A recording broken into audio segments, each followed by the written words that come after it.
কামপুৰ বজাৰত পথ দুৰ্ঘটনাক লৈ উত্তেজনা এখন মাৰুতি কাৰৰ অটপালিত ক্ষুব্ধ স্থানীয় ৰাইজ চিনেমা কাইদাৰে ৰৈ থকা ২-৩খন বাহনত খুন্দা মাৰে মাৰুতি বাহনখনে স্থানীয় লোকে লপাথপা দিলে মাৰুতিখনৰ চালকক মাৰুতিখনৰ খুন্দাত আহত হয় এগৰাকী মহিলা আহত মহিলাগৰাকীক ততাতৈয়াকৈ প্ৰেৰণ কৰে চিকিৎসালয়লৈ নগাঁও চহৰৰ পৰা কামপুৰলৈ যোৱা দুৰ্ঘটনা সংঘটিত কৰা মাৰুতি বাহনখনৰ নম্বৰ AS01S1286 আমি লাইভ আসামৰ দৰ্শকক পুনৰবাৰ জনাইছো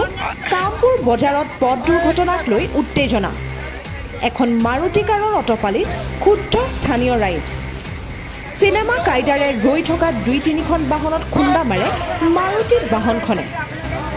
স্থানীয় লোকে লপাথপা দিলে মাৰুতিখনৰ চালকক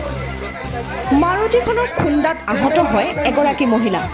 আহত মহিলাগৰাকীক ততাতৈয়াকৈ প্ৰেৰণ কৰে চিকিৎসালয়লৈ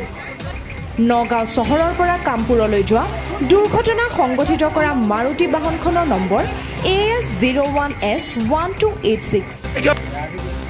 ঘৰ ক'ত নগাঁও কলৈ আহিছিল লাইসেন্স আছে নাই লানা আছে তে এনেকে গাড়ী চলাই নেকি